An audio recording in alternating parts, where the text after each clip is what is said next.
Hello बच्चों, स्वागत है आपका इस वीडियो में। करने वाले हैं क्लास 10th ट्रिग्नोमेट्री के कुछ अनुप्रयोग वाले चैप्टर से एक्सरसाइज 9.1 का ये जो है दूसरा क्वेश्चन है। दूसरा क्वेश्चन है मोस्ट इंपोर्टेंट है, आपको एकदम अटका कर रख देगा। ठीक है, नहीं ध्यान से देखेंगे तो नहीं आ पाएगा। इसमें सबसे ज्यादा डिफिकल्टी होगी आपको फिगर बनाने में। फिगर एकदम ध्यान से समझिएगा और 1% भी आपसे गलती नहीं होगी और मैं बताऊंगा तो ठीक है, एकदम बढ़िया ट्रिक के साथ बताऊंगा और ऐसा समझाऊंगा कि आपको समझ में आ ही जाएगा। ठीक है, आइए करते हैं। देखिए दिया हुआ है, आंधी आने से एक पेड़ टूट जाता है। एक पेड़ लगा होगा तभी तो टूटेगा, और लगेगा तो किस पे लगेगा? जमीने पर ना लगेगा जी। देखो ये जमीन है, ठीक, जमीन। अच्छा, इस पे एक पेड़ लगा हुआ है, ये थोड़ा मार्कर में, ये इस पे एक पेड़ लगा हुआ है, ठीक है। ये जमीन है और ये एक पेड़ लगा हुआ है, ठीक। अब क्या कह रहा है, एक पेड़ से टूट जाता है और टूटा हुआ भाग इस तरह मुड़ जाता है कि पेड़ का शिखर जमीन को छूने लगता है और जो पेड़ है ये टूट जाता है। जमीन यहाँ तक ही रखो भाई। अब ये पेड़ है, ये टूट जाता है। मान लो यहाँ से आधा पर से टूटा होगा, टूट कर ये इस तरह मुड़ जाता है कि इसका जो शिखर है, यानी कि ये वाला जो भाग है, ये टूट करके मोड़ करके ऐसे यहाँ पे आ जाता है, ठीक। ये वाला शिखर है, ये वाला है, ये जो आपको दिखाई दे रहा होगा, ये जो है ये शिखर है, ये टूट करके मोड़ करके यहाँ पे आ गया, ठीक।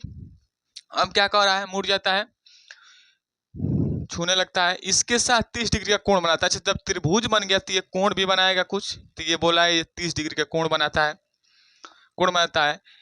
पेड़ की पाद बिंदु की दूरी जहां पेड़ का शिखर जमीन को छूता है, पेड़ की पाद बिंदु की दूरी जहाँ जमीन को छूता है, यानी कि ये वाला दूरी जहाँ पे जमीन को छू रहा है पेड़, और यहाँ से यहाँ तक ये वाली दूरी कितनी है? ये वाली दूरी 8 मीटर दी गई है, ठीक है, 8 मीटर है। तो पेड़ की ऊंचाई ज्ञात कीजिए। बहुत बढ़िया, देखिए कोस बन गया कि नहीं फिगर। इसको थोड़ा सा ऐसे कर दीजिए कि डॉट डॉट लगेगा, ठीक है। ये पेड़ था और ये शिखर ऐसे टूट करके जमीन को पकड़ लिया है और इसके साथ 30 डिग्री का कोण बना दिया है, और जो ये दूरी है जहां से जमीन को छुआ है इसका शिखर, इसके बीच की दूरी है 8 मीटर। बन गया ये। हमको निकालना क्या है? हमको निकालना है पेड़ की ऊंचाई, यानी कि ये पूरी ऊंचाई निकालना है, यहाँ से लेकर यहाँ तक निकालना। अच्छा, हम लोग मानेंगे, देखिए यहाँ से एकदम ध्यान से देखिएगा, बता रहा हूँ। पहले हम लोग अगर इसको h मान लेते हैं, h, बस यहाँ से और यहाँ तक की दूरी h मान लेते हैं, तो यहाँ से यहाँ तक ही थोड़े पेड़ हुआ है, इतना ही पेड़ है। अरे जो नहीं गिर करके मुड़ा है ये भी तो सीधा होगा, तो पेड़ बनेगा ना पूरा। तो इसको मान लेते हैं x, यानी कि इसको और इसको जोड़ेंगे तो हमारा पूरा पेड़ बन जाएगा। अच्छा, तो h प्लस x और कर देंगे तो हमारे पूरे पेड़ की लंबाई निकल आएगी। यहाँ तक फिगर समझ में आ गया कैसे फिगर बना है? अच्छा, x को और h को जोड़ देंगे तो इसकी पूरी हाइट मालूम चल जाएगा। अच्छा, अब देखिए x को मालूम करने के लिए पहले हम लोग साइन थीटा का यूज करेंगे, क्योंकि लंब बटा कोण होता है, ठीक है, साइन लंब बटा कोण। इसको निकालेंगे पहले, तो यहाँ पे लिखेंगे साइन थीटा इजकल टू लंब बटा कोण। साइन थीटा इजकल टू लंब बटा कोण। लंब इसमें क्या है? h है। पहले साइन लिखेंगे, थीटा कितना दिया हुआ है? 30 डिग्री दिया हुआ है, ठीक है, एकदम ध्यान से देखिएगा, 30 डिग्री। लंब h दिया हुआ है और कोण x दिया हुआ है, तो h अपॉन x। साइन 30 का मान होता है 1/2, 1/2 लिखेंगे और h अपॉन x।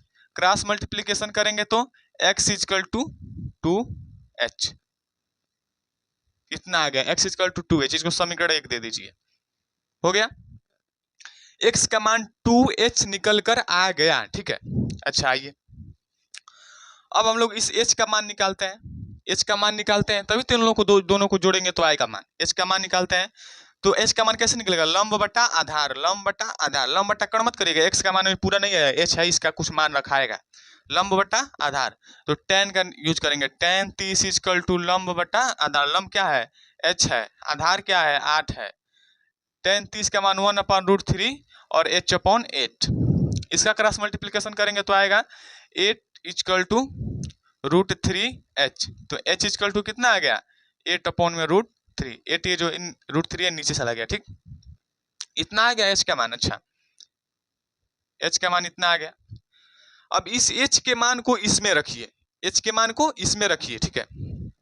तो x इजकल टू 2 गुणे h का मान कितना हुआ? 8√3, 8 रूट में 3, तो x इजकल टू 8 दूना का 16 √3।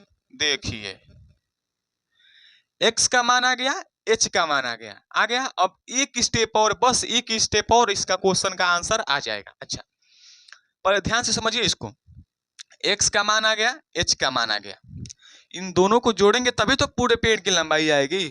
ठीक है, तो s और x और h को जोड़ते हैं, x प्लस h।